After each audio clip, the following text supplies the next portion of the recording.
Cricket મેદાન પર અને નવેરા ગામમાં જનજાગૃતિનો કાર્યક્રમ, આદિવાસી સમાજનો કાર્યક્રમ કરવા બદલ મનોજભાઈ, રાકેશભાઈ, રમેશભાઈ, કેસીભાઈ તેમજ સુભાષભાઈ અને નવયુવાનોને ખૂબ અભિનંદન. એમના માટે જોરદાર તાળી થઈ જાય. આ વિસ્તારમાં વલસાડ તાલુકામાં આવો કાર્યક્રમ કરવાનો આદિવાસી સમાજનો એ ખાવાના ખેલ નથી, પરંતુ આ કાર્યક્રમ અહીંના યુવાનોએ રમતા રમતા કરી દીધો. ખૂબ મોટી વાત છે.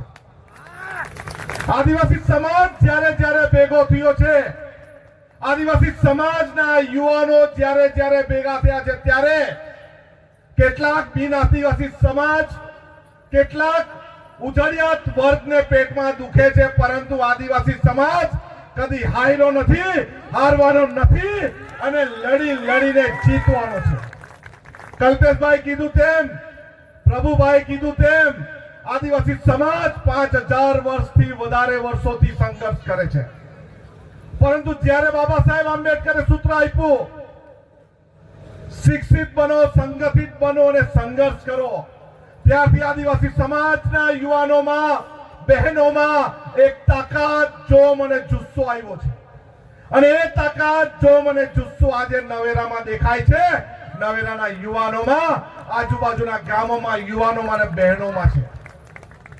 આજે ઘણી બધી લડત લડ્યા છે, ઘણો બધો સંઘર્ષ કર્યો છે અને લોહી પણ વેવડાયું છે, પરંતુ ઘરે બેસવા વાળા આદિવાસી સમાજના યુવાન અનંત પટેલ નથી. આપણે પથ્થરમાંથી પાણી કાઢ્યું છે, આપણા વડીલોએ કણી કંસેરીમાંથી ડાંગર ઉગાડ્યું છે, આપણી માતાઓને બહેનોએ દૂધ કાઢ્યું છે, પશુપાલનનો વ્યવસાય કર્યો છે અને શહેરના લોકોને ચા પીવડાવતા આપણે કર્યા છે. આપણી શાકભાજી ખાઈને, આપણું ડાંગર ખાઈને, આપણી મકાઈ ખાઈને, આપણું ઘઉં ખાઈને અને આપણા પશુપાલકોના દ્વારા આવેલું દૂધ લઈને આજે એ સમાજ સદ્ધર થયો છે.